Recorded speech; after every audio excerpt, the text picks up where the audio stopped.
Yeah.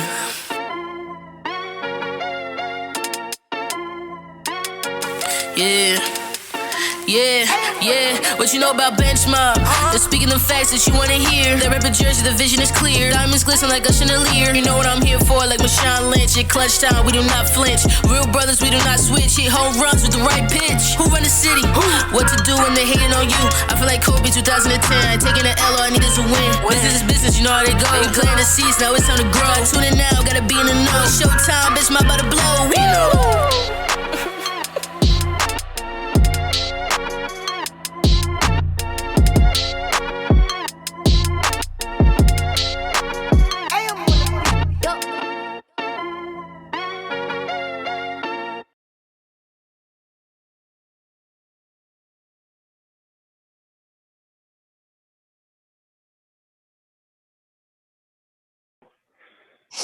Welcome back to another episode of the Bench Mob Podcast.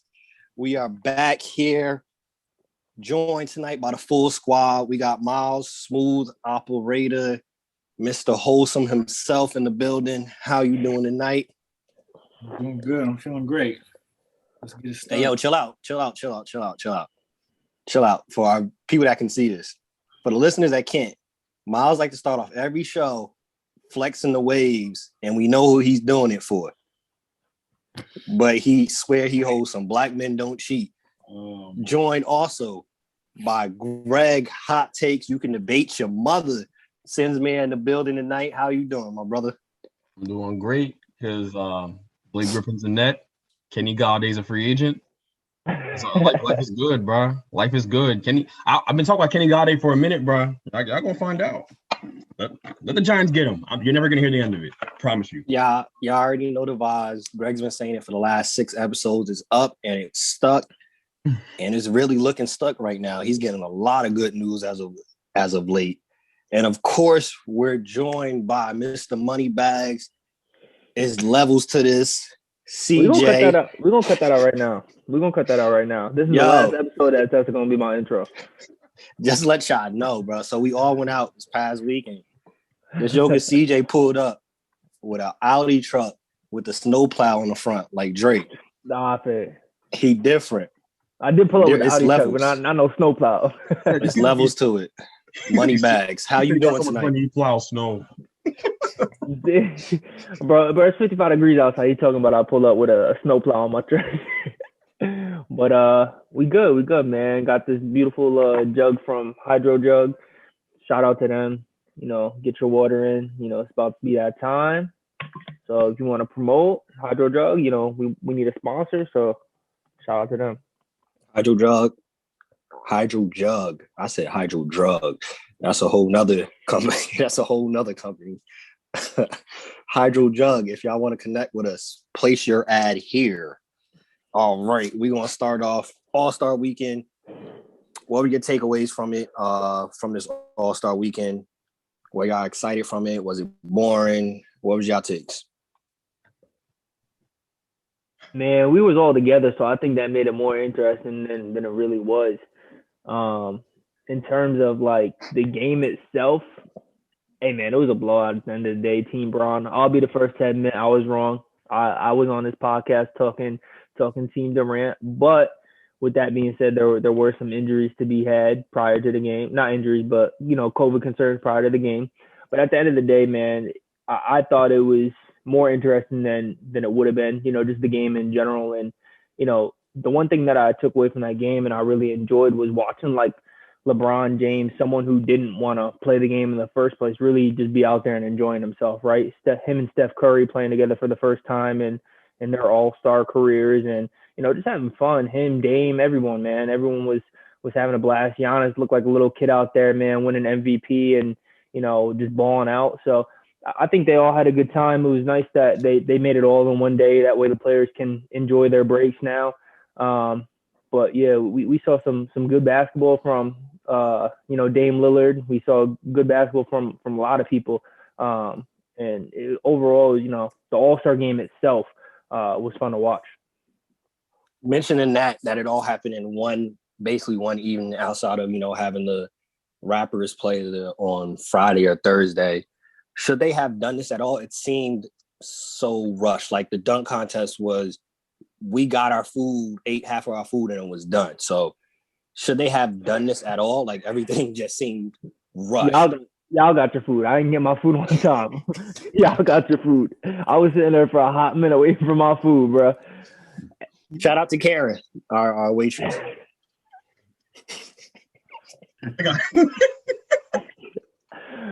I'm still sick about that.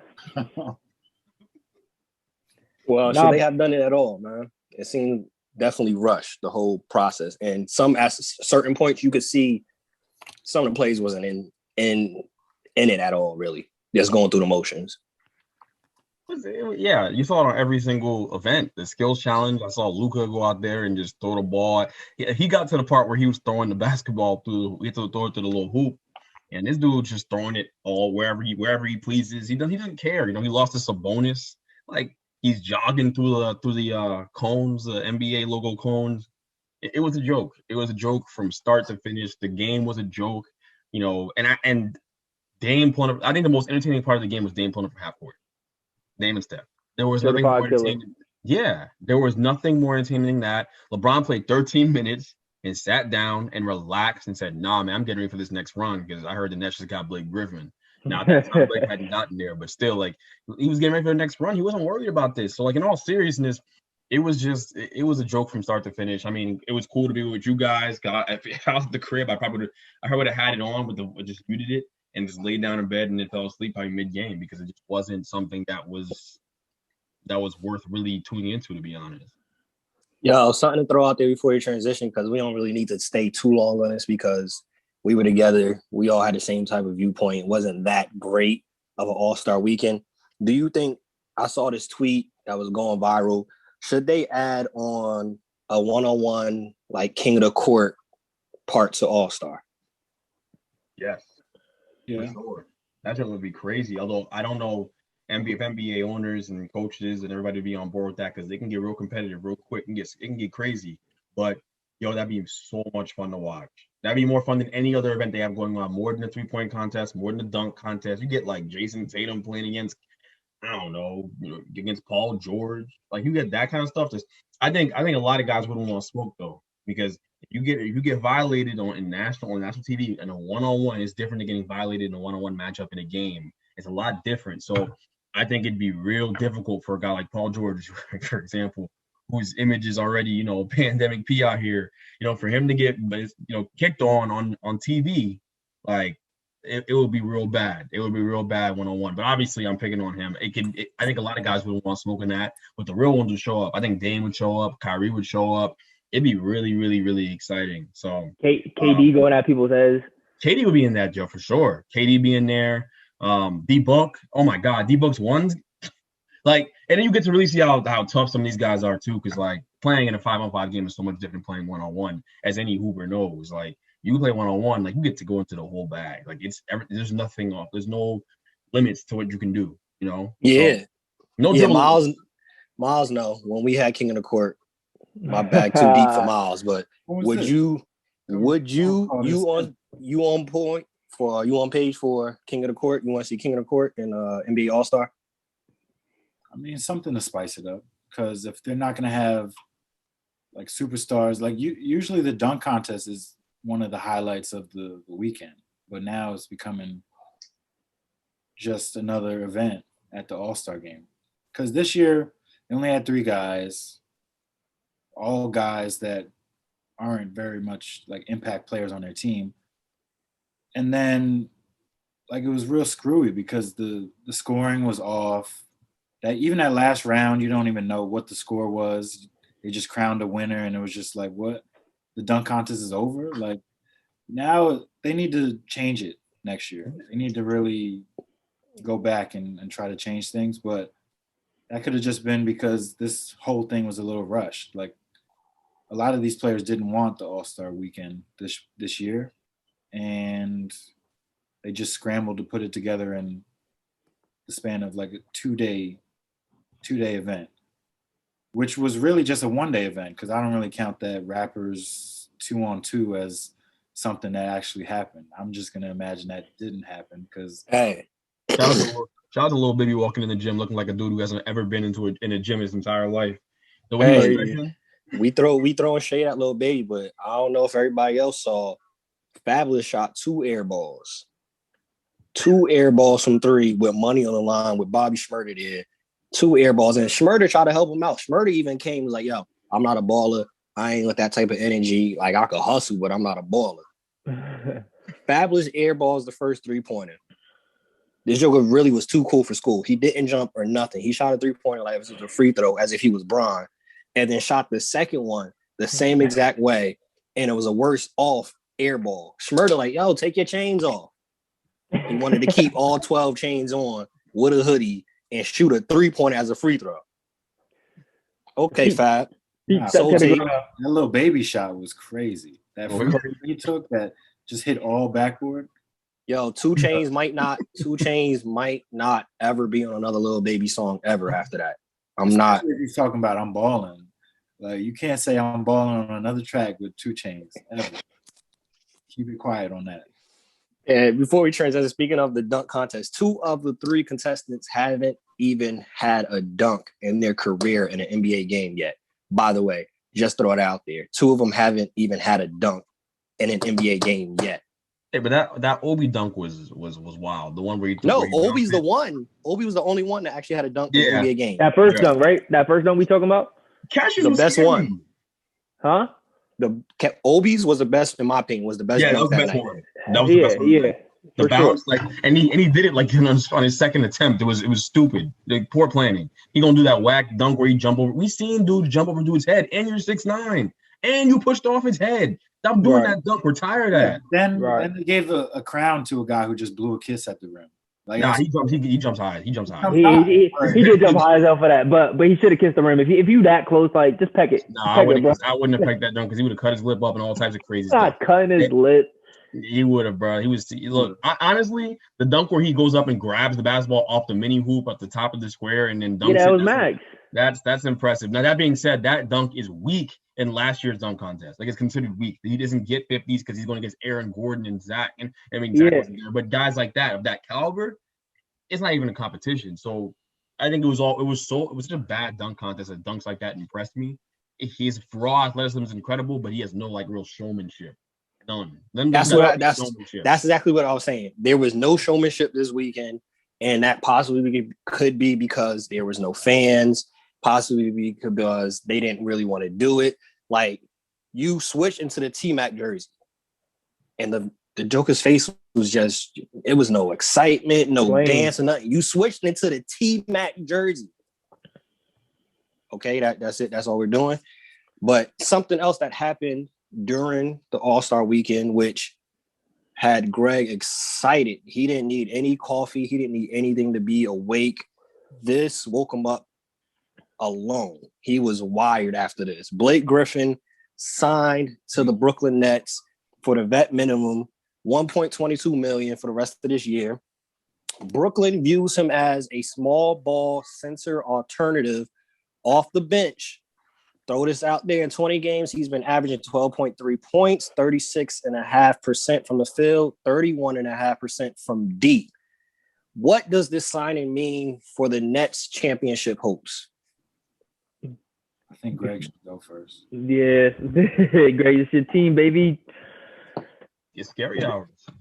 It's scary hours, yo. This remind me of a great proverb from Luis Scola. Long-time NBA forward. He works for the Nets now. He played for the Nets in the Nets' worst days. Most of y'all don't know who Luis Scola is. I can go over y'all heads, the listeners. I know that, and that's okay. But he said that when the Nets got good, they get whoever they wanted. He said that when the Nets were horrible, when they were bad, like when they were like 12-72, just moved to the Barclays. Isaiah Whitehead starting, no shade to Isaiah Whitehead, but like just really bad. This is a really bad basketball team. He said that. So this is prophetic. This coming to light now, and it all happening this way. But Blake, yes, the numbers aren't great from this year. I genuinely believe that man was dogging it in Detroit. I genuinely believe he knew he was going to get bought out because they were not going to keep him on that ginormous contract. They were going to do whatever they could to get him up out of there.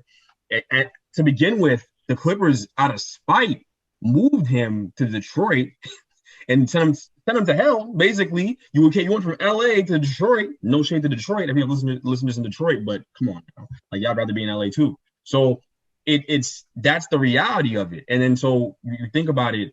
Think about back to when he went back to LA to play the Clippers for the first time after the trade.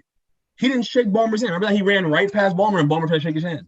Like, there's bad feelings there. So I genuinely believe he has dogged it there. The year before this year, he was averaging like 24 points a game, like 12 rebounds. He looked like Blake Griffin, hitting threes at a high clip. He looked really good. And this year, just disinterested, plays 20 games, doesn't record a dunk. He's taking less than 6 attempts from 2-point range in the paint this year, which is insane. Like, in his best years, he was getting 18 shots in the paint. In his best years, and elite Blake Griffin years, 18. This year 6, less than 6. So that's not just shot selection. That's just like, yo, like, I'm not taking these shots because I don't care. Right? That's what he's saying. So I'm excited. He'll be motivated. You're gonna see some dunks. You're gonna see some lobs from him, from Kyrie to him, from these guys. I think he's gonna come out there with fresh legs, and people in Detroit are gonna be like, all right, so you do know how to dunk. Like, it's gonna be like that. But nah, man, I'm excited. It's scary hours. That small ball line's gonna be crazy. They have someone they can interchange with Jeff Green. It doesn't really solve it. It doesn't solve their problem on the defensive end of the ball in terms of that big man that you'd like to get. But it's rumors out there Drummond's considering the Nets too, which is insane. If they get Drummond, my God. And I want to segue this too because this is getting scary for the Lakers, bro. I picked the Lakers to win in 6 games. Now it's 7. It's getting scary. I still got the Lakers. But yo, let me tell you something. If Bron beats this Brooklyn Nets team, Bron is the undisputed. And I already think he's undisputed GOAT.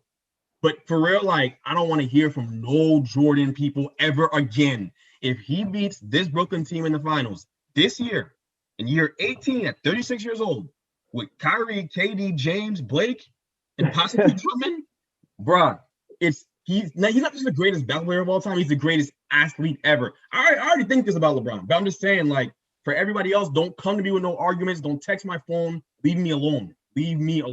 That's it. So I'm going to leave it at that. But it's scary hours, long story short. Yeah, man. And in addition to everything that you just said, like it hit me today too. Like, thinking about it, like, it truly is scary hours. And if you're the Lakers, you got to be like, you know, their general management office, they doing everything they can to try to get some pieces over there because, like, you know, this is going to be a finals matchup, right? We all picked, you know, Lakers Nets to be a finals matchup, and quite frankly, AD and LeBron ain't enough right now. They're going to need some pieces to be able to keep up with this team. But I mean, the Blake Griffin signing makes sense, right? Like, it doesn't help them defensively, like Greg said, but at the same time, this definitely solidifies them as favorites in the East. And the one thing that spoke to me about this signing was, you know, when you're looking at this from Blake Griffin's standpoint, he not worried about the bag. He worried about winning the chip at this point in his career. He's an all-star. He's been an all-star for the past few years, other than as of recent due to having that knee injury, like in 2019. But I mean, this is a guy that left $13 million on the table to go play with some people that he's already familiar with Bruce Brown, having played with him in Detroit the past 2 years. He played with DeAndre Jordan when it was Lob City back in LA. So, you know, he's ready to win, and I'm sure he's gonna, like you said, I'm sure he was dogging it back in Detroit, and he's gonna come in here with fresh legs. We're gonna be seeing him, you know, dunking and whatnot. But what he brings to this team, man, is he brings all-star experience on top of a team that already has multiple all-stars. Good ball handling skills. Like Greg said, he was shooting the ball at a high clip, you know, a few years ago prior to his injury. And this year, from what we saw from Blake Griffin, I promise you, is the normal Blake Griffin. Does he make that much of a difference to an already stacked team? We're going to find out. Versatility. That's what he brings to the Nets. They're going to do whatever. He's a Swiss Army knife in this team. Yeah, he can run that second team too. Yep. Hey, Miles, tell me what you think. I've seen some tweets that said the Nets had to do all of this and still end up losing in 7 to the Knicks. Here you go. That's a good pickup. I like it. With Blake Griffin, it adds that, like they were talking about, that small ball element to this team. I think he could be similar to how Draymond Green in Golden State is that small ball center for them. They got shooters on this team, that's why it reminds me of Golden State a little bit, because in that pick and roll and if they do a little motion offense, Kyrie's gonna be open, Harden's gonna be open, Durant's gonna be open. Like they got guys. Joe Harris is gonna be open. So, like Blake Griffin's not as bad as he's been these last couple years. I mean, I don't know. I don't know if I'd be given 110% in Detroit, where biggest thing over there is 8 Mile, and that's a long time ago. So, but yeah, Blake Griffin, it's definitely it bumps them up on the ring towards getting a ring. The rich get richer. I still don't think, like Greg talking about 7 games, they still don't have nobody that's going to defend AD. And as much as Greg mentions it on this show, it's reports that Drummond actually is now more so leaning towards LA. If the Lakers get Drummond, scary hours for Brooklyn. Y'all need to have a curfew, close up shop early. Don't go out past 6. If they get Drummond, forget it. But before we transition, at this point, of course, with this trade, people have been talking, like we mentioned, there's a couple years where it wasn't the Blake Griffin of what we knew. Is Blake Griffin a Hall of Famer, you think? Does he need a ring to solidify him being a Hall of Famer? He had a great start off to his career, and it's kind of been tailed off since then. I think for him personally, I don't think, if we want to classify him as a Hall of Famer, I don't think going to the Nets when they're already in position to get a ring this year, I don't think that makes you a Hall of Famer, even if you do come out with a win, and you do come out with a ring. I think for Blake Griffin to become a Hall of Famer, he's going to have to write his own story and maybe go to a team. Again, teams aren't probably going to build around him at this point in his career, but at the same time, I think for you as a man going to an already stacked team and getting a ring that way when they're already balling out this season prior to you getting there, it's not like you coming in and you taking over and you changing the narrative and bringing them to a win. So personally, I don't think that would make him a Hall of Famer even if he gets a ring this year. But I don't know. I don't know. No, he's solid, yeah.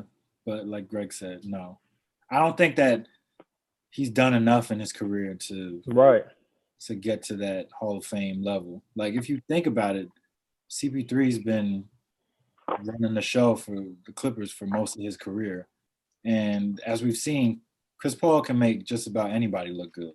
So, not to say that he wasn't good, but early on, he wasn't the most skilled. Like he was mainly a dunker, grabbed rebounds, but mainly a dunker. So kind of like in the Shawn Kemp molds of a basketball player. But then once he got to Detroit, he got a little more skilled. He started hitting threes.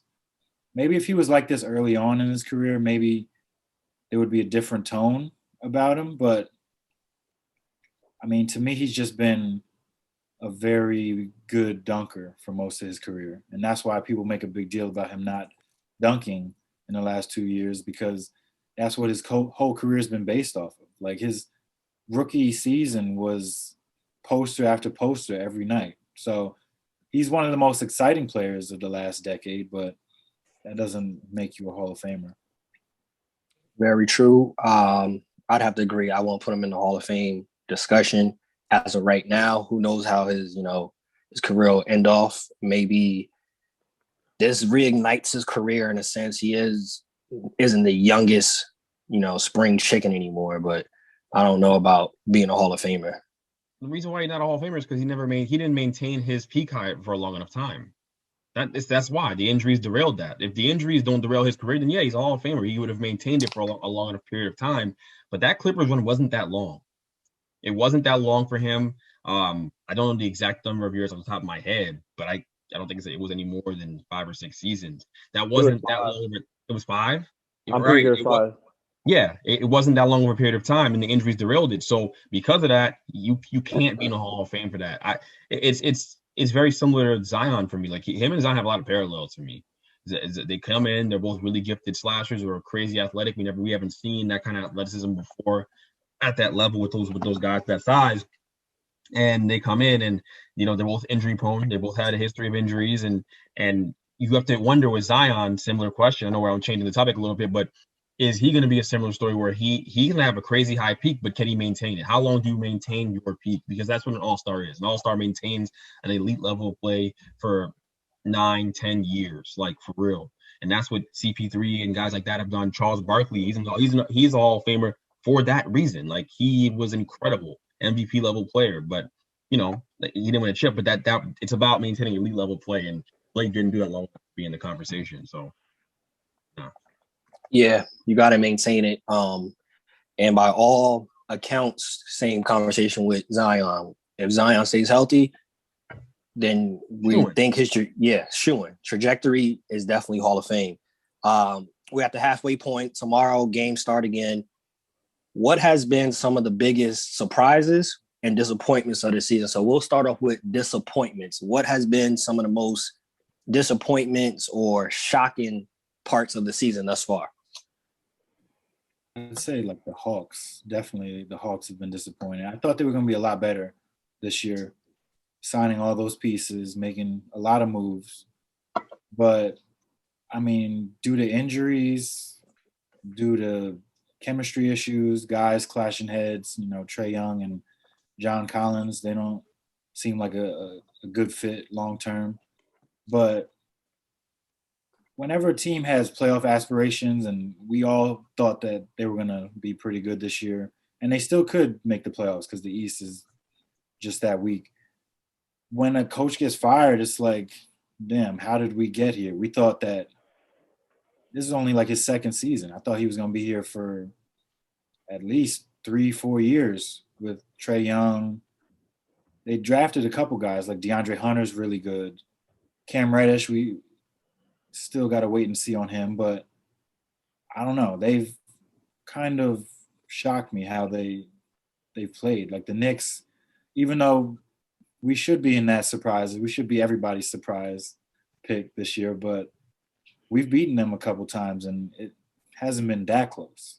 So when I can't remember the last time I was saying that about a Knicks team, like we're smacking teams like that. So for the Hawks, you got to be disappointed in losing to the Knicks as many times as you have this year. So they're one of my disappointments.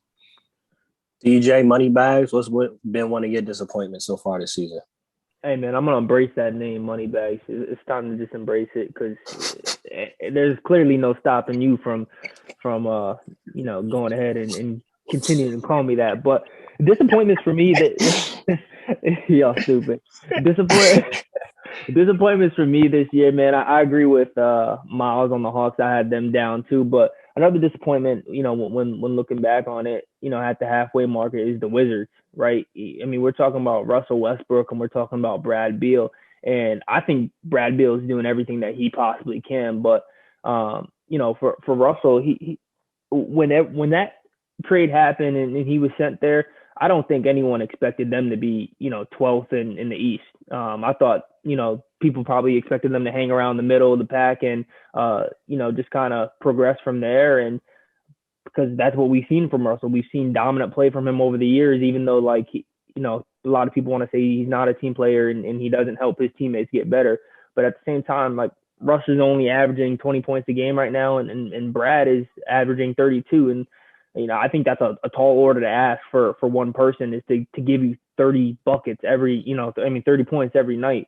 And part of the problem with them too is they don't got a bench. If you take a look at their players that are coming off the bench, there's 6 players on their team that are averaging around 15 minutes and they're getting less than 6 points a game.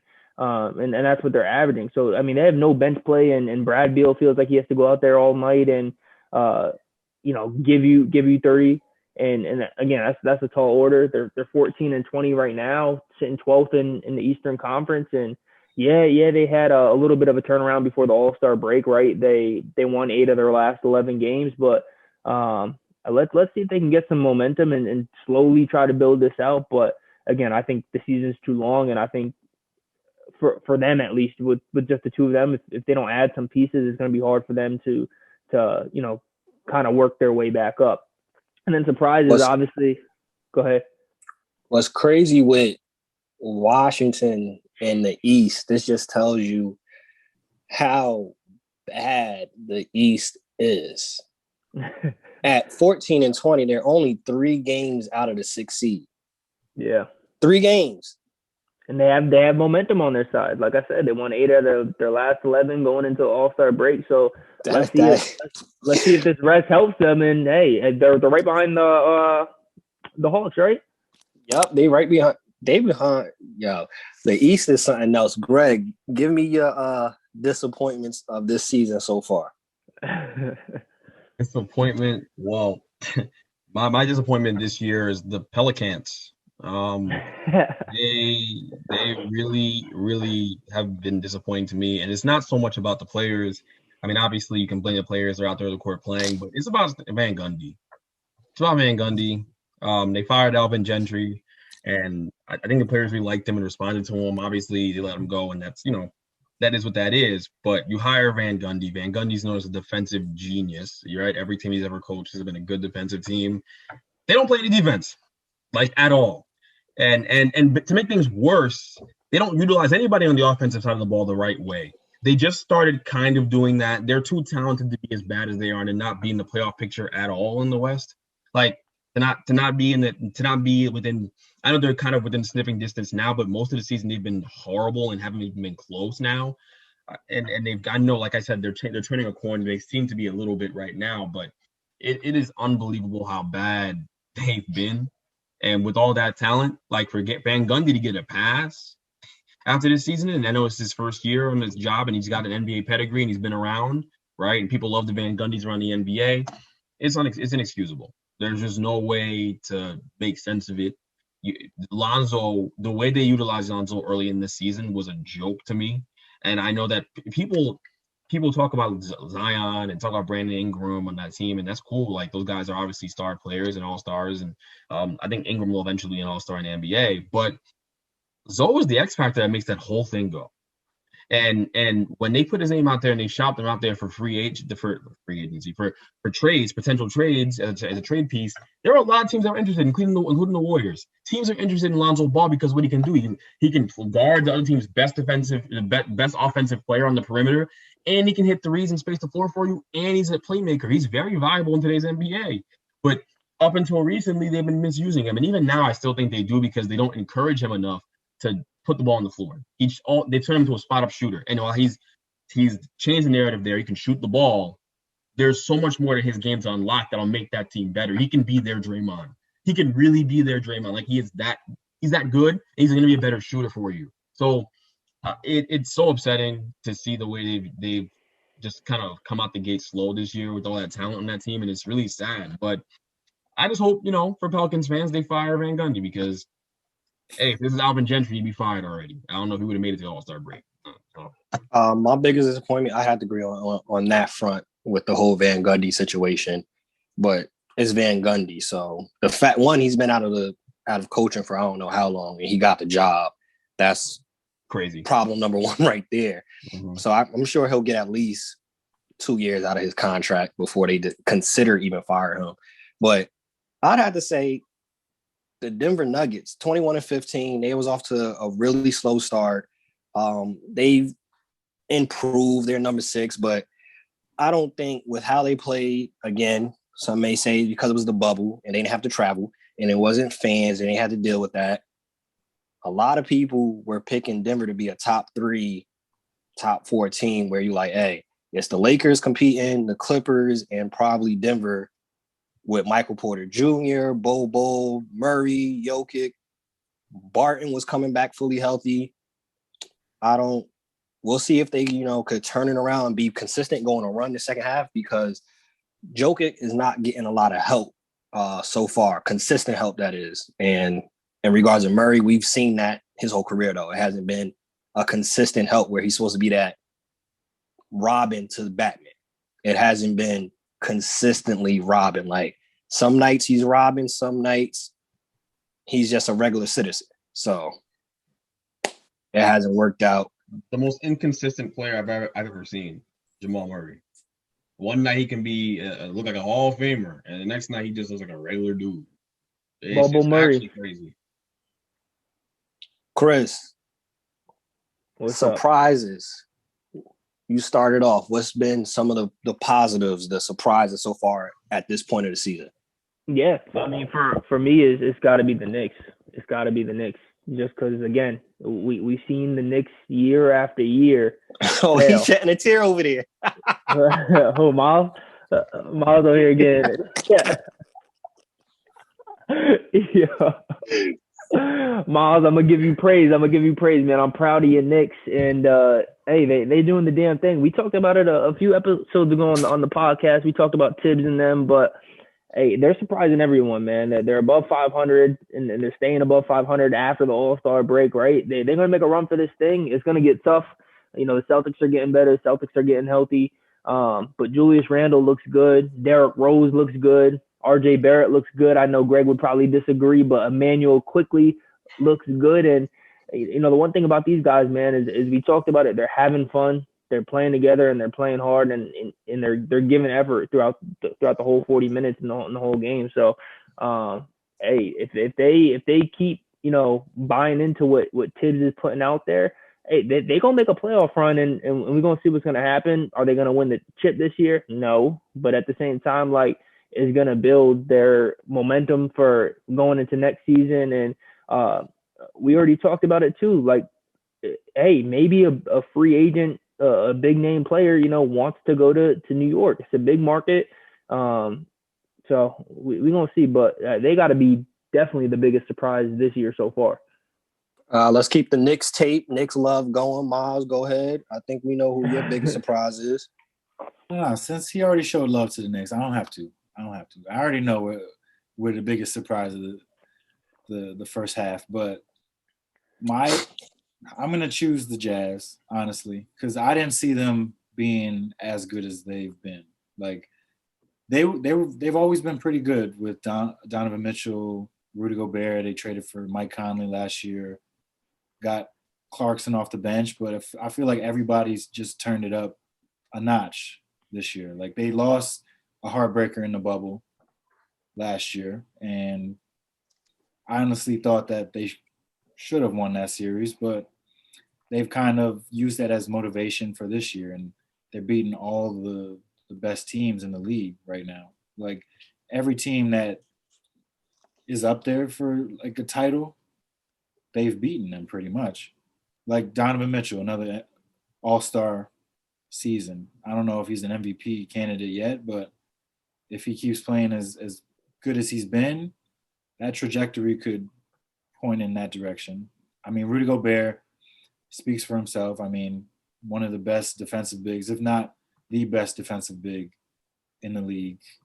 Mike Conley, okay, disagree. But Mike Conley, he's definitely taking it up a notch this year too. I mean, he's made his first All-Star game this year. He's added another element to this team. And then, of course, the sixth man of the year, Jordan Clarkson, is probably the X factor. Just that bench scoring that gives them a break when they need it, for him to just be that volume scorer off the bench. Like, he's had a couple 30-point games this year already. He had a 40-point game too, right? I think so, yeah. Off the bench. I didn't want to say it without knowing the facts, but yeah. But Utah is definitely my surprise this year, and they could compete for a championship. So I don't believe it in regards to competing for championship. It's not. They're the Hawks. When the playoffs, years ago, bro.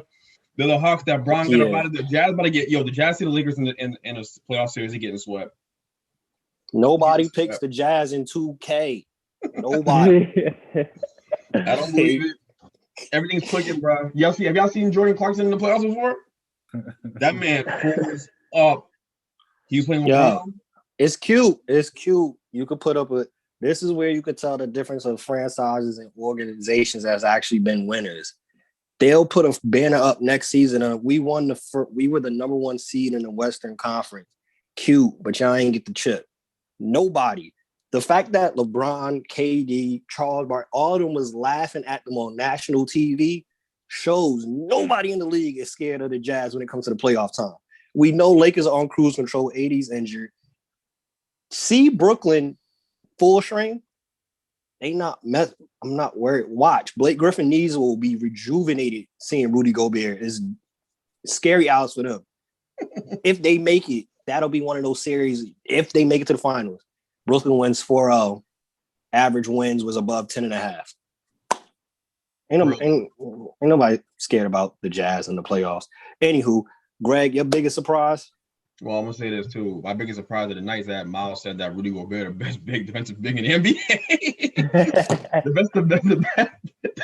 the best defensive big in the NBA, Anthony Davis, bro.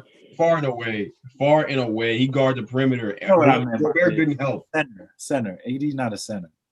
Fine, you said big, so I'm just making sure. But I'm not a big dude, just AD. But my surprise of the year, I'm surprised none of y'all said this. Honestly, the biggest surprise in the NBA this year has been the performance of Lamello Ball.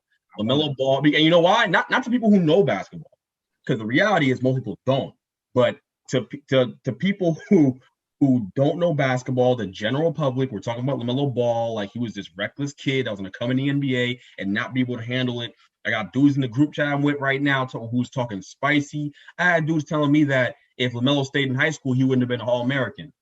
That's what I had dudes telling me. That was the perception on LaMelo Ball. The public perception was that he was just this kid who was I can't even use this. I'm trying to keep it clean in the podcast. This kid who was just reckless and out there just taking wild shots and had no actual intelligence. This kid's been a basketball savant his whole life, man. And LeVar been telling people for the longest, and people don't want to listen, right? Because and if you watched his tape at all, people don't watch tape. People just like to talk about stuff they don't watch. You know what I'm saying? Like people like to talk about my takes, and they don't listen to the whole podcast. You know what I'm saying? Like I get duped every time. It's no different.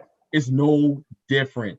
People don't actually take time to look into things. If you watch Melo's tape from high school when he was a freshman and a sophomore in the state championship, when they were in the state championship games, that kid could play. He was a smart hooper, man. Like it was always there. The ability was always there.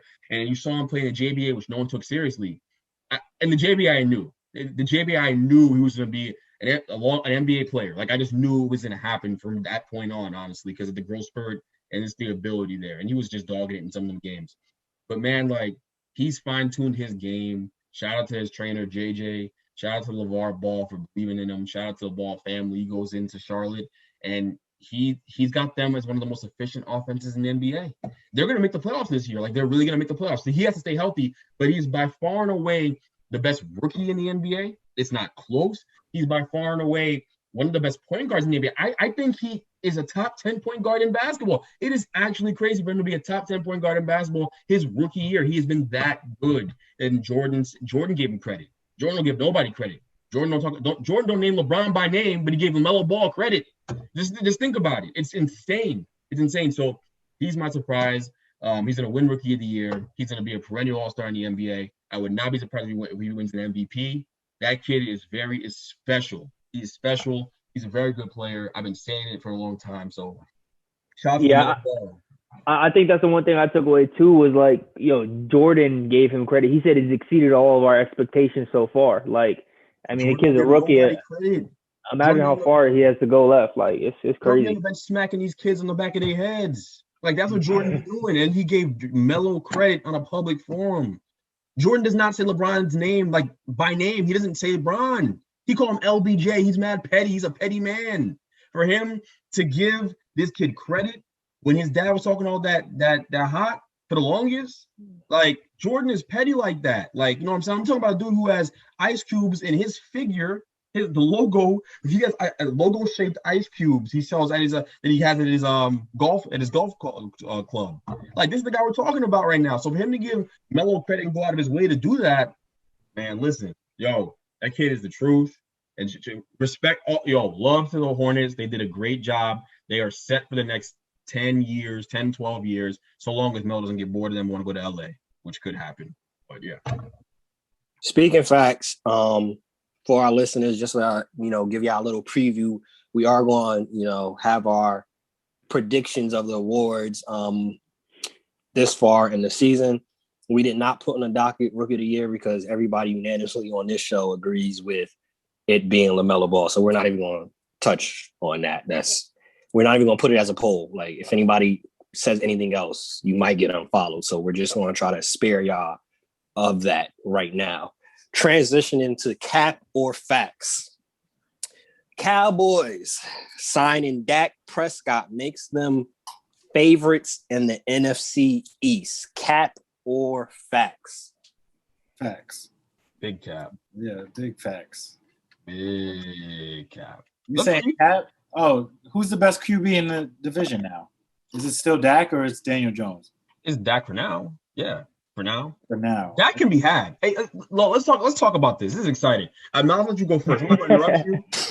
You can talk about this. Because I've been talking about Dak for a long time. I'm so happy that a black man got paid. I will say that I am so happy. He has the best contract in all football. $77 million he can make with incentives next year. 77. Shout out to him. He's gonna be a free agent when he's 31. He has no tag and no trade clause. That man won. Jerry is supposed to be the master negotiator. I don't know what he was doing. That man Dak won. That's what happened. That's good. I'm happy about that. Let's get into Dak though. Let's talk about the raw, hard facts about Dak Prescott. I'm gonna let Miles go first. Who will get to me? No, you go first. You very animated about this one. Dak is a good football player. He's a good football player. Like Dak is like an all-star NBA player. Cool. I think we can all agree with that. I don't know that he's an elite quarterback in the NFL. I don't know that. I know he led the NFL in passing yards all year this year. His numbers have progressively gone up throughout his career, but that came at the cost of winning games. Like, the Cowboys haven't been that good. Okay, when they were good, do you remember when they were good? They had the really good running game, and they were feeding the ball to Zeke. It was feed Zeke. That's all. When Zeke was like being debated as the number one running back in the game with Todd Gurley top of his game. That's what it was for the longest time. And when that was happening, Dak followers will tell you, hey, look, the guy's a winner, right? That was the defense of him then, because Dak was just kind of riding. He was managing the game. He was managing the game. And then now he's gotten a little better, right? But the team around him hasn't been that great. The offense has been pretty explosive. The defense isn't that great. He's probably throwing the ball over the yard. That's cool. I'm not saying that Dak isn't a great player, but against great teams, even when Dak had the great roster around him, the Cowboys looked like they could go to a Super Bowl. What happened? That man has not beaten great teams that often throughout his career. He does not beat playoff teams. He is like, I have the numbers, bro. That's why I want you to go first. I want to pull the numbers up.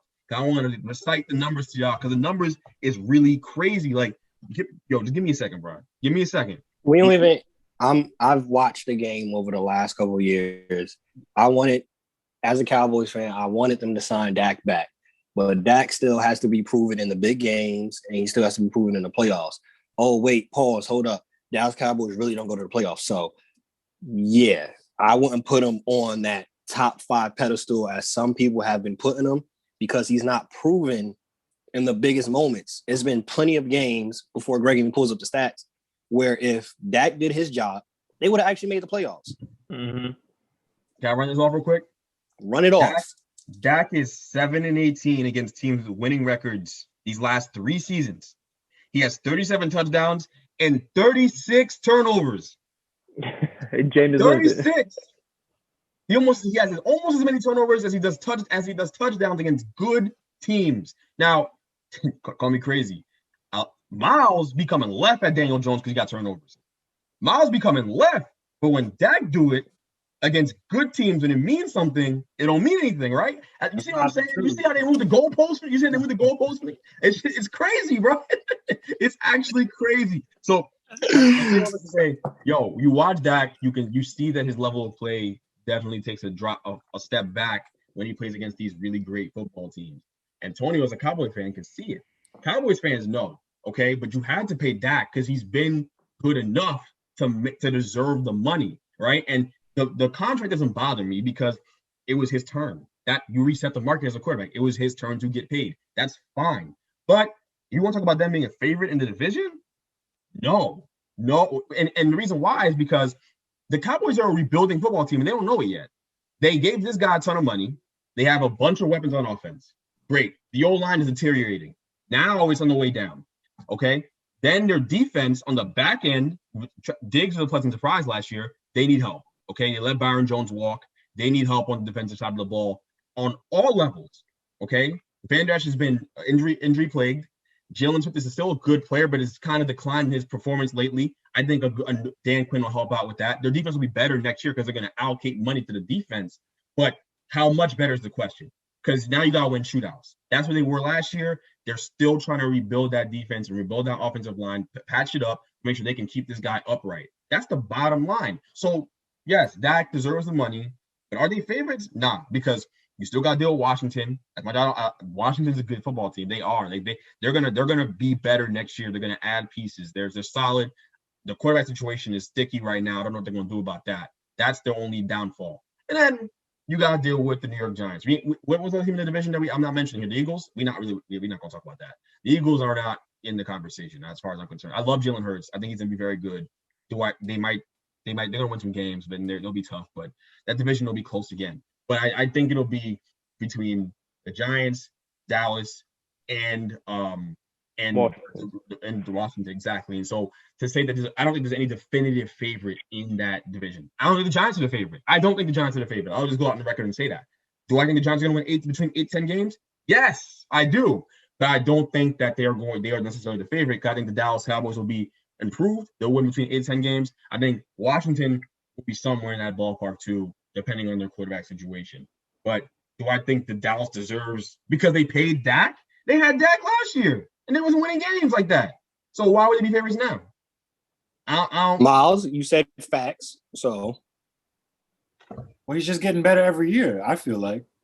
He coming from where he came from, where he was the 10th, 12th quarterback taken in his draft, 4th round pick.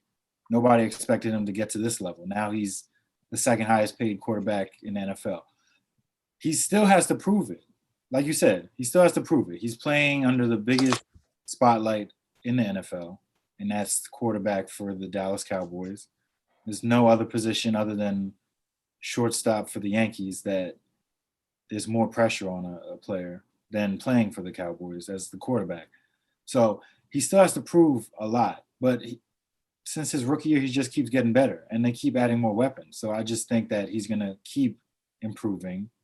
I don't see him regressing at any point. It's the only bad thing about this situation is the defense is they wouldn't stop a college team. Like, they're that bad. Like, he had to get in shootouts. I remember last year up to like week 7, week 8, he was still top 5 in passing yards in the NFL because they literally had to play from behind the whole season while he was there. So do I think he deserves the contract? Hell yeah.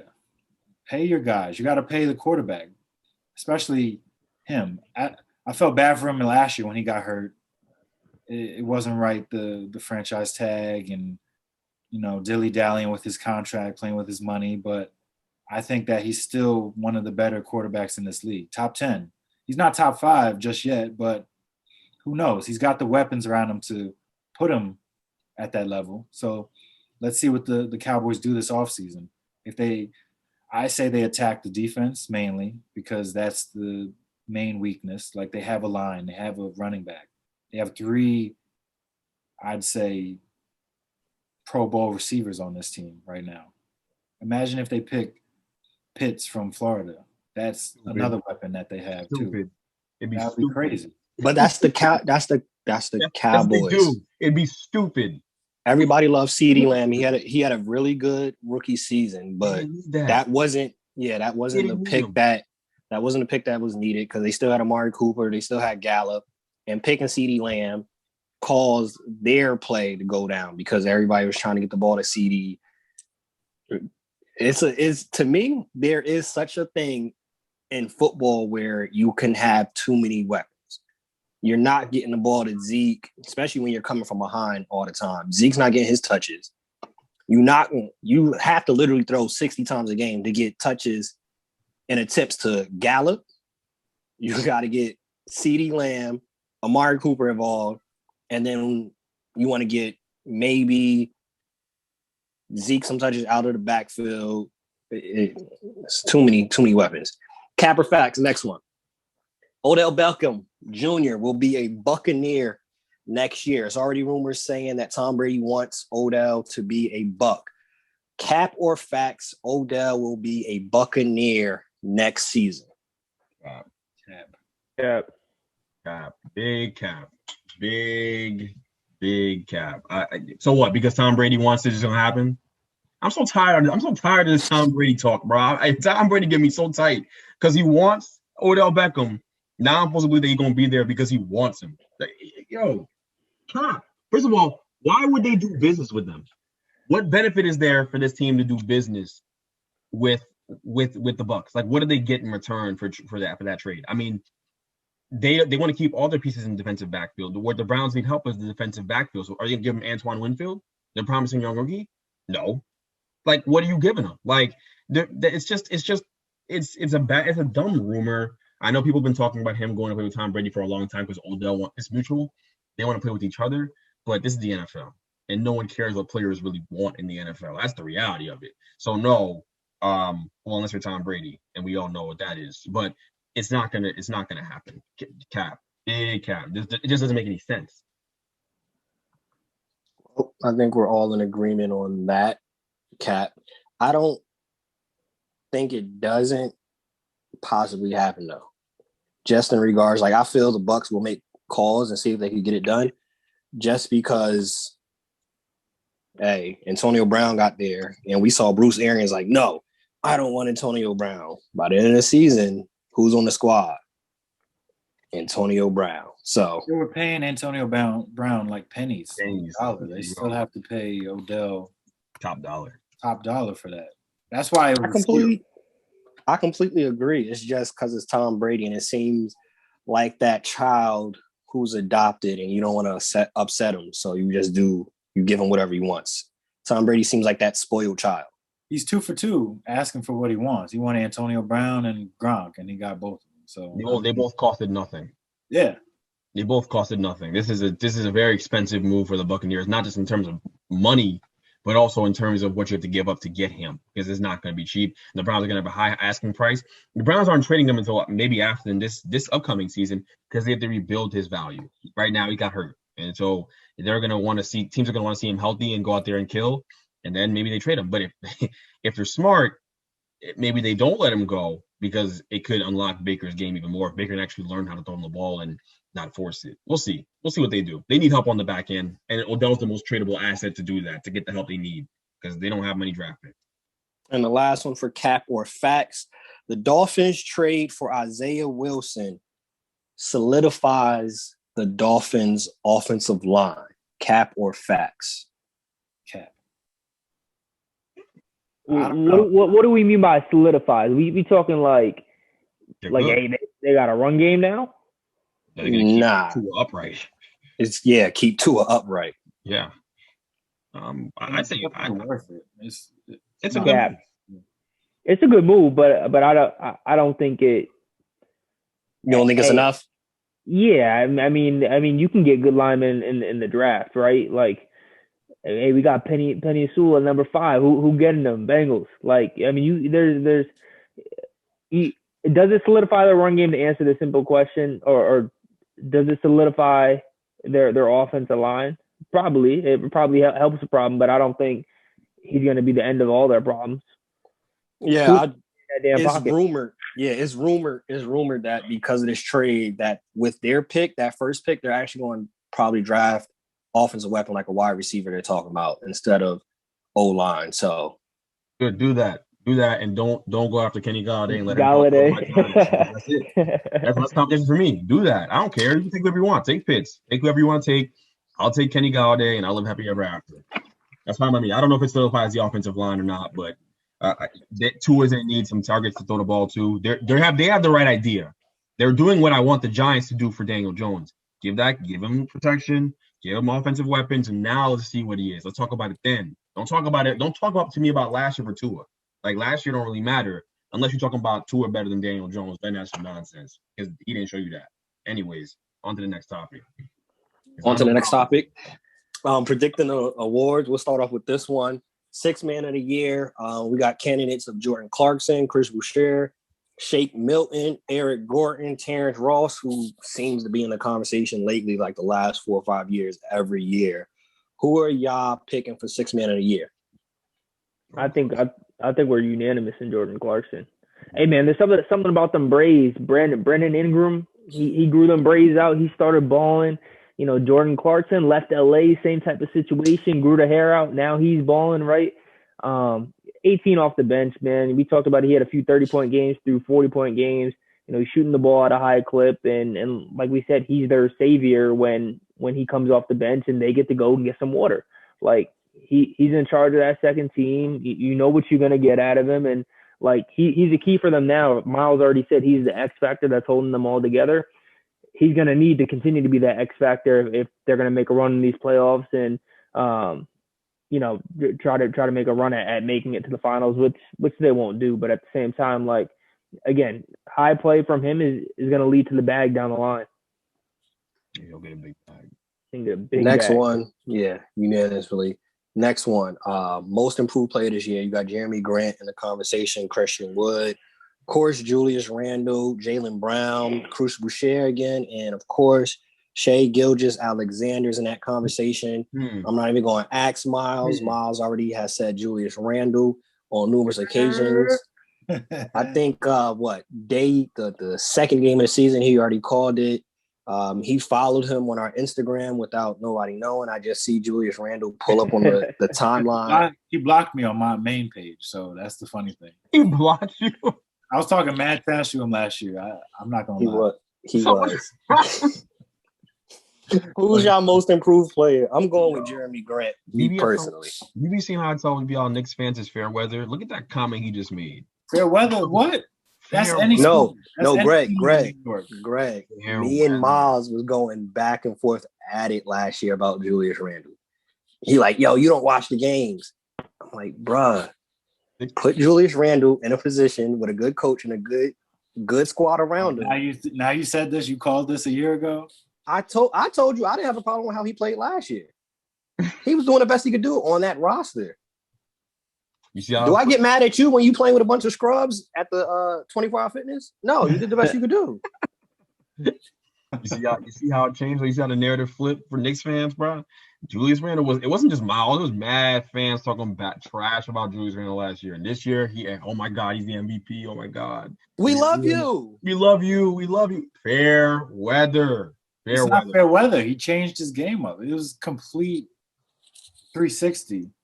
I mean, I'm not from last year. Like it's amazing how last year he was the king of the spin move, spinning into double teams every game at least 6 or 7 times. And now he's passing out of those double teams, almost averaging 23, 12, and 5 right now. I never thought I'd be saying this. Yeah, 23, 11, and 5. He's averaging 2 more rebounds, 2.4 more assists, and he's averaging 2.4 more points. And he's shooting 40% from 3-point range. He's never shot that high in his career. So clearly he did something in the offseason. Clearly I was one of the people who motivated him to get in the gym, work on his game, because he listened. He blocked me first, but then he got in the gym after that, and now we're here. I don't unblock you. Maybe you should. Anywhere else you can find maybe Jaylen Brown, but none of these other guys can really match up because they're on losing squads. Like Julius Randle's basically been the savior for the Knicks this year. He's turned it around. We went from winning like 17 games last year to now we have 19 at the break. Like if that's not most improved, then I don't know what is. Maybe. I'm gonna put Jeremy Grant in there just for him on the aspect of his growth from always being that role player to now he's that main guy in Detroit. Of course, he's not in a winning situation. It's Detroit, so I don't know if it'll ever be a winning situation there. Maybe they got to bring back Chauncey Billups and Rasheed Wallace and Ben Wallace and try to do something like in a time capsule type thing. But I'm gonna give it to Jeremy Grant, but I can't argue with Julius Randle. If he wins it, I can't be mad. Like, why they give it to Randle? Yeah. Randle's doing his thing. Maybe Miles should heckle RJ Barrett And so until he blocks him, so he can be the most improved player next year instead. maybe you should do that. Hey, it might work. He might get a right hand. Transitioning to the next award, Defensive Player of the Year. Ben Simmons in that conversation, Rudy Gobert, Miles Turner, LeBron James. NBA.com actually has Jamal Murray in that conversation also. I wouldn't put him in there. But who are y'all choosing for Defensive Player of the Year? I'm not doing Rudy Gobert, though. I'll tell you that right now. We know Greg ain't doing Rudy either. I'm going with Ben Simmons too, man. Like, see, to be a successful player in this league, you just got to do one thing really well, right? And Ben Simmons has shown, over the past few years that he's a great defensive player, and I think this year he's just emerging and showing us, what we've already saw a little bit in the past is that, like, hey man, he may not be the best shooter, but he brings something to the game and something to the Philadelphia Sixers that is going to make the team better and have them at that number one spot in the East right now. I know that the Nets are coming, but at the same time, man, at the All-Star break right now, Philly's sitting at the number one spot. Gobert, we talked about him, hell of a good player on defense, great rim protector, but at the same time, with Ben Simmons, the thing that he brings that's different from Gobert's game is Gobert plants his feet in the paint, right? They have Mike Conley on the perimeter. They have Donovan Mitchell on the perimeter. And Gobert is primarily a rim protector. He'll go up, he'll block shots and whatnot. With Ben Simmons can go out and close out on a defender. He's that agile. And he can also rim protect because he's that big. He steps into the passing lanes. He's super long. He has a huge wingspan. So I think for all those reasons, leading the league right now in what is it? Deflections? Not steals. Yeah, leading the league right now in deflections with almost 4. So I think Ben Simmons is the clear choice if you look at everything as a whole besides just rim protection and being a big force in the paint. He can do that too, but again, he can guard you on the perimeter as well. Who's your pick, Miles? I got Ben Simmons. I mean, I feel like Rudy Gobert is not going to get it, or he might, but I think people are just a little tired. It's kind of like the LeBron MVP thing. It's like you could just try to give it to Rudy Gobert every year. Like this, why you got that face? You can't compare it. I'm saying the situation. I know you're not comparing the player. I'm saying you can't compare the situation. Every year, Rudy Gobert is not in that conversation. It's not the same. Yeah, it's really not in the conversation for Defensive Player of the Year every year. Heck no. What? Heck no. No. This is that archaic mindset where it's like, oh, the big man gets all the blocks. He does a good job. It's archaic. Oh, because he gets a lot of blocks and help defense makes him Defensive Player of the Year. No, you don't get Defensive Player of the Year just being big and instinctual. Yeah, it's the same. The reason why I don't like Rudy being in the Rudy can be in the conversation, fine. And obviously, he's a good defensive center for what he does and the role he plays in your defense. But if you think about the modern day NBA, what do we value? Versatility and switching. What can't Rudy Gobert do? He can't switch out on a 1-5 pick and roll against TB3 and actually have a chance of guarding him. That's why he can't be Defensive Player of the Year. That's why Giannis can't be Defensive Player of the NBA, because Giannis he eats off of help defense and getting blocks. That does not make you Defensive Player of the Year. What makes you Defensive Player of the Year is what we said about Ben Simmons. You can switch out on a 1-4 pick and roll, on a whatever pick and roll. Whoever's out there in isolation, I can guard you. I can make your life hell on the perimeter, and I can get blocks on the inside and help defense and be great in help defense. That's what guys like Bron can do. That's what guys like Ben Simmons can do. That's what guys like AD does. You know what I'm saying? Like those are Defensive Player of the Year candidates. But to say, oh, Rudy Gobert is, he's good in help defense. He's big. He's tall. He swings his arms around. Congratulations. Like, that's not that hard. And Giannis won it for all those years for the same reason. That's nonsense. We got to change out. This is what I'm talking about. The writers mess it up every year. The writers are the real reason why we have this warped view of these awards. MVP, Defensive Player of the Year, all that. Sixth Man of the Year is a combination people don't really talk about, but even that's a little warped. Like, man, listen, that one is, I'm glad we had this conversation, because I hope that Antonio posts this clip instead of a hot take of mine, so I can educate the listeners, because this is something that we need to talk about with listeners. Learn basketball, guys, please. Well, soon see, you was probably good to the last part where you said learn basketball. Somebody gonna take offense, like, I know basketball. Anywho, Everybody need to know something until they realize they don't. hey Miles, so explain please why Rudy Gobert is Defensive Player of the Year. I didn't say that. That wasn't my point. I don't think he was saying that. He was saying that he could be MVP. He said he could be Defensive Player of the Year justifiably every year. That's what he was saying. Like, you could justify a case for him being in the conversation and being the guy every year. That's what you were saying? I think that's false. That's cap, but go ahead. I think it's cap too. That's all I was really saying. For the reason that how many defensive players he's got? What, 3 now? He's got 3 defensive player of the year. He has one too many.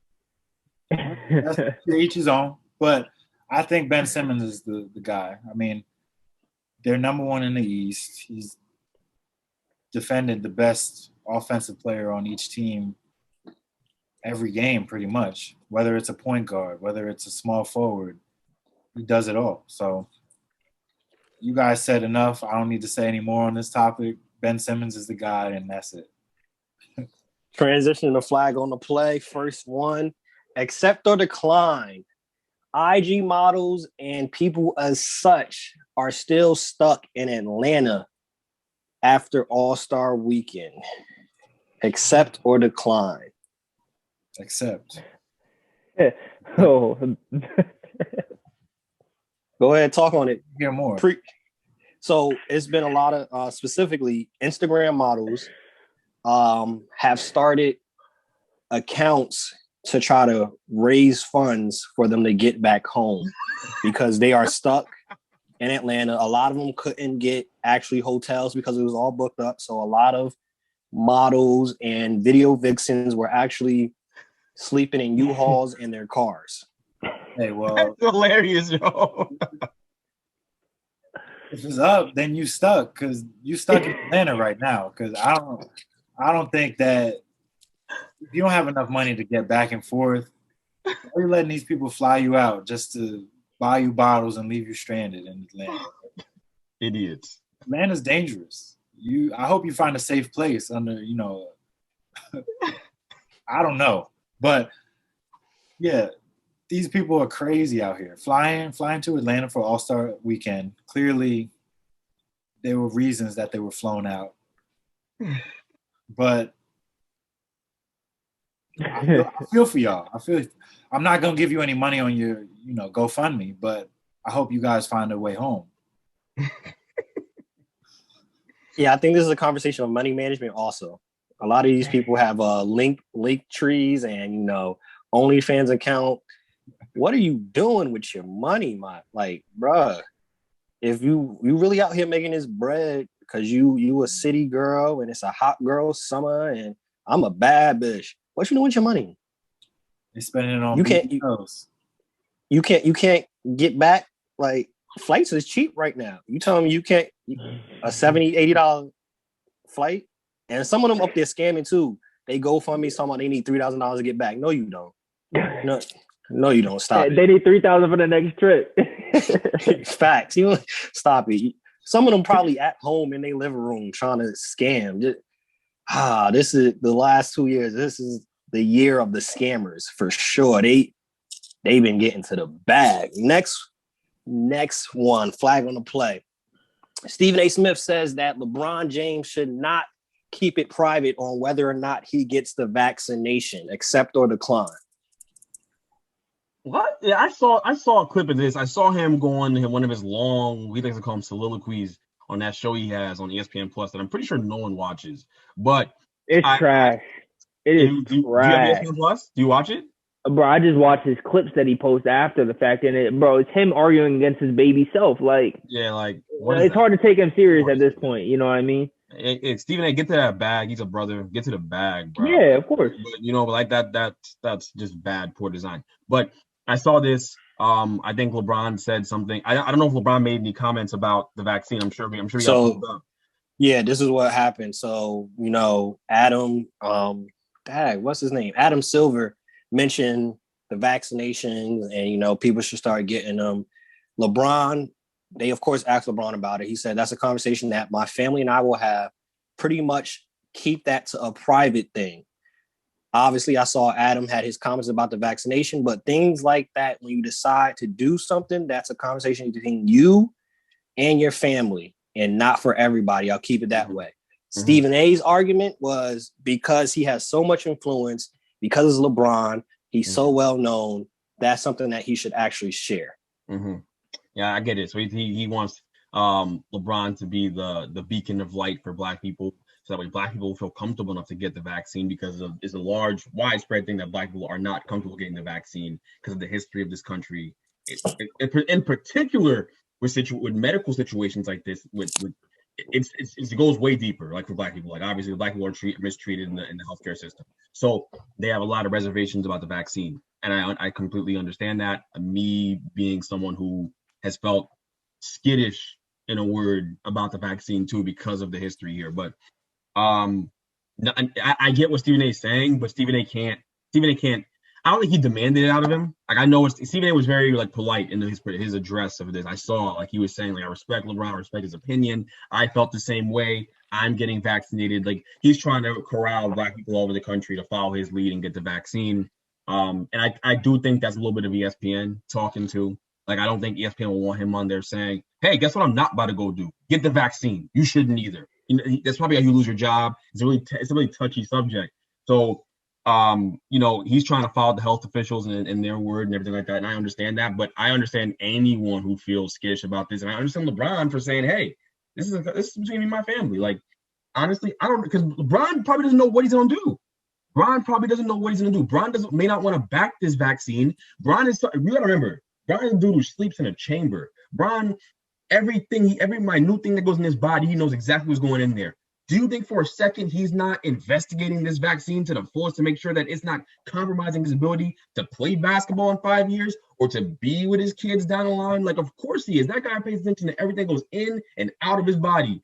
He is meticulous about it. No one invests more in himself than LeBron James. So why wouldn't he be careful about taking the vaccine? Why wouldn't he vet this out? Stephen A shouldn't be corralling the public to put pressure on LeBron. That's wrong. Like, let LeBron talk to his family about this. If Bron will get the vaccine, I'll tell you what, I'm gonna get that too, because I know he vetted it. All right, but you know what? Until then, I'm gonna hold off. All right, because I don't know for sure what's going on with the vaccine.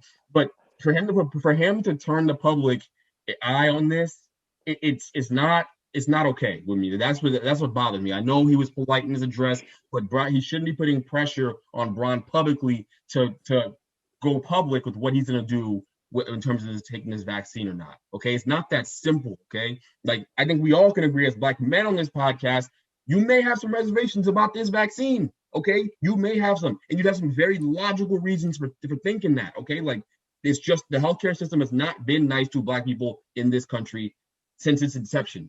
Okay, so it's fair for LeBron to worry about what's going to go in his body, especially when you consider who LeBron is and what makes LeBron, what makes him great at his craft. Right, he takes care of his body. So I think you gotta look on the flip side too. He's a businessman. Yeah. He decides to talk about, hey, I got it, and because people are going to follow because LeBron did it, that could be bad for the business. What if other people have different responses to it, and now they're looking at Bron, even though they can't blame Bron, but hey, let me vet it. He might get it. And if everything goes well, I think you would see something like LeBron coming out afterwards. Hey, I got the vaccine. Everything was good. I would suggest y'all get it. But as of right now, I don't gotta tell y'all jokers nothing. I'm gonna talk to Savannah. Me and her gonna talk, because that's the person that only really matters at the end of the day. Rest Stephen A, all y'all could go kick rocks. I'm gonna talk to my wife. We're gonna talk. What we gonna do? Are we getting it? Are we getting brawny with it? Then I'll let y'all know. So in that regard, like that, exactly like that, you gotta talk to the head of the house first. Your wife, the Black Queen, man. That's it. Only obligation to the Black Queen. That's it. You Stephen A over here asking for him to go public and all that. No, Stephen A, go sit somewhere, bro. You getting too Hollywood for me now. He arguing with baby versus himself and all that. Please, yo, if I start doing on the show, bro, just put me in my place. 3 of us definitely know about having to talk to our Black Queens first. Transitioning to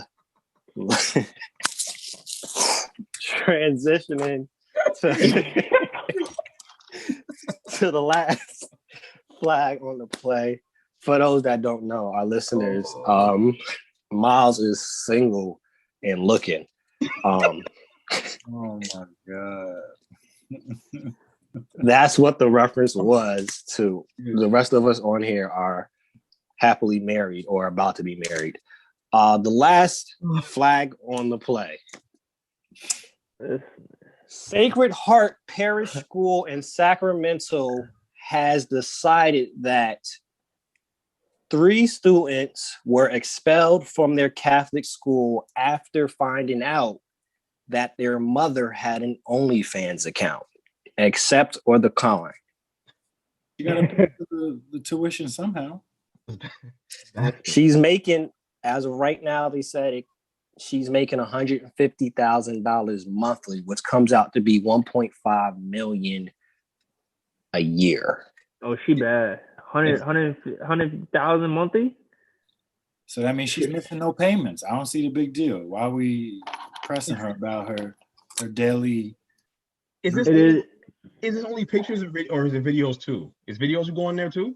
Definitely video. According to the article,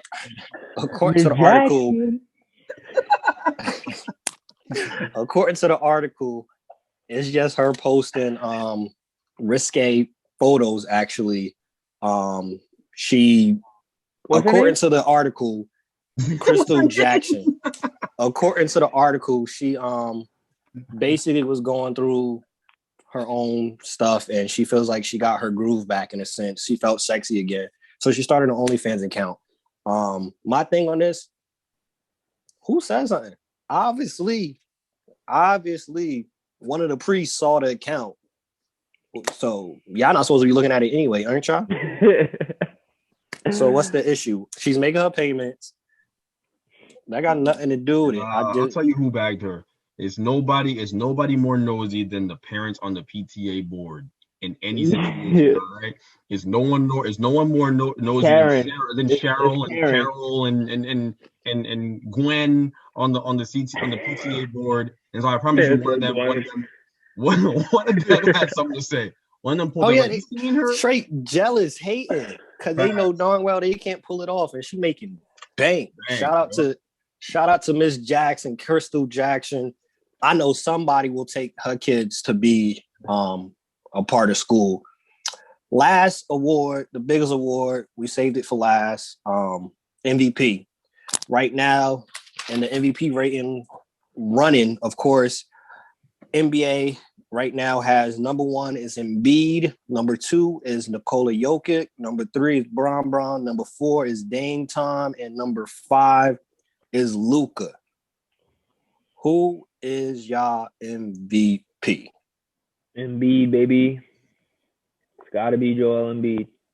And the main reason why he is Philly at the top of the East, like we talked about at the All-Star break. He's playing really good. No one can hold him. He basically, man, I think back to the Chicago game a few weeks ago. On a Saturday night, probably about 4 weeks ago now, when he dropped that 50-point game and he was just having his way. He was doing whatever he wanted. Like, this man's game is more than just like posting up and getting buckets at the rim. You know, he'll Joel Embiid, man, he can do it all. He can handle the ball. You know, he'll face you up. He'll take it to you. Like, he'll do a fadeaway right in your face like it's nothing. Like, he doesn't slack off defensively either. You know, he'll get back and play defense, rim protect, do all that. The one thing about his defensive game is he's so long too, like Ben Simmons. He forces those fadeaways and tough jumpers, and makes you take those tough shots just due to his wingspan. So I think he's the clear-cut favorite, averaging 30 points right now and 11 rebounds a game. So yeah, man, Philly's at the top of the East. They got momentum too going into the coming out of the break, I should say. Now I think they got it right with this one. Are y'all in agreement? It's Embiid. Damian Lillard is my MVP. Bron will make a run at it one more time, I think, before the end of the season. I think this is the last we'll hear of Bron being in the race. Bron may very well end up on top again if the Lakers ring off like 10, 12 straight wins here in the second half, which they could. It easily can happen. And if it happens without AD, I think Bron will win. But For now, I want to give it to Dame, and I'm giving it to Dame for all the reasons that the writers don't give it to guys like Dame and guys like Bron historically. Dame has carried the Trailblazers. They've been a very, very good team in the Western Conference, winning games on the road, winning close nail biters with him closing the door on teams, hitting shots in the parking lot, just being and scoring in every way possible. Out the pick and roll, scoring downhill, hitting deep shots, hitting clutch shots, and also setting the table for his teammates too. He's done an amazing job. He's led that organization. The Trailblazers should be forever indebted to him because he's the last of a dying breed. He's gonna retire in Portland, and that's not something that happens that often. So Dame's my guy, and obviously, him retiring in Portland's not why he's the MVP this year, but because of his performance this year without CJ McCollum, keeping them afloat, keeping them in the playoff race. You've got to go with Dame. The Riders won't because the Riders value the 1 seed. They have a stupid formula they use, an outdated, archaic formula where if you're the best player on the 1 seed, you win. That's why Giannis got 2. Giannis got to give one of them back, to be quite honest with you. So that Giannis should give one of them back, like for real. Just give one of your dunks back because it's really crazy. You have this archaic system you're using to validate guys' seasons when you have a player like Dame who's going crazy and is playing the best basketball in the NBA this year, won't win this year because Joel's in the 1 seed. Make no sense. Joel has been great. He's been great, no question about it. But Dame's not missing games. Dame is here. Dame is playing. Dame is healthy. Guess what Dame's not going to be doing? He's not going to miss a game because he got a cut from a bar who had COVID. I know it's not Joel's fault, but come on now. Like, Joel about to miss games. Okay? And this guy Dame's going to be there every night for his team, and he's carrying them suckers every night. He is the MVP. Dame's the MVP. He deserves it. He deserves that respect from everybody in the basketball world, and I don't think he gets it enough.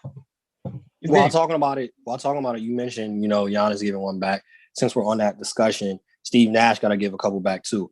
But Miles, Facts. That's big facts. While you sitting on that bench, send one of those to Vanessa. Mail it back. Send one of those to Vanessa Bryant. That's all I'm gonna say. That's it. Hey, Miles, who's your shout out to Vanessa Bryant too, though. She won her case. That's big shout out to her. Miles. Julius Randle, your MVP? Nah, I agree with Greg. I like Dame as the MVP. I know he's not going to get it, but I mean, who would have thought that they'd still be where they are in the Western Conference without McCollum? Like, he has his number 2 guy on this team this whole way out has been Gary Trent Jr., he's having a great year, but good year. He's not CJ McCollum. Right. So the fact that they're winning games and staying afloat and they're still in the middle of the pack, a couple games out of the 3 seed, I mean, how do you not give it to a guy like that? Like, he's been one of the most clutch, if not the most clutch player this year. Like, I feel like every night when it's a close game, he's had some shot to put them in the lead or just a game winner. Like, he's been that deadly. And then, I mean, it doesn't hold any weight, but what he did in the All-Star game was ridiculous. Like, those shots are incredible. That has no weight for the MVP whatsoever. I just had to recognize greatness when you see it. But, like, just watching Dame, it's just like, I wish he was in somewhere else where he could definitely get a ring, because I don't see it in Portland, but he's doing everything he can every year, just like he's done his whole career. Just like he did the year he brought them to the Western Conference Finals. He's doing everything he can to keep this team where they are, and somebody's got to give him love.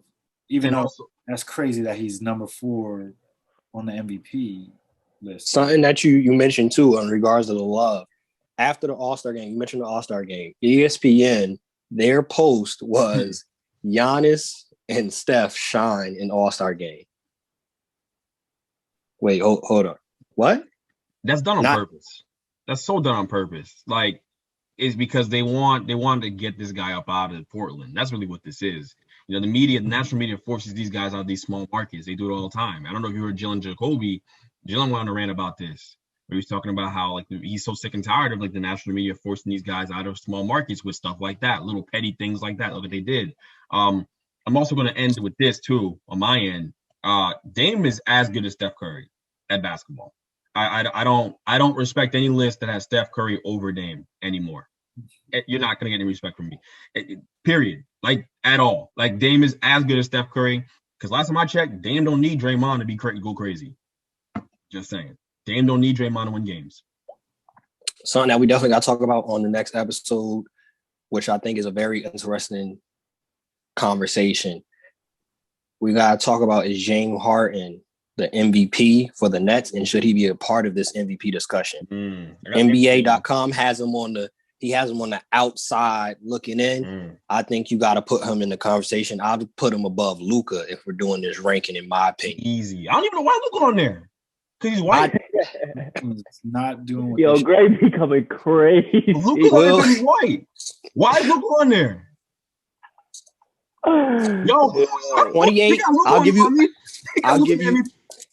give you the stats. 28 points, 8 rebounds, 9 assists, 1 steal per game. 18 and 16 is their record, number 8 in the West. 18 and 16?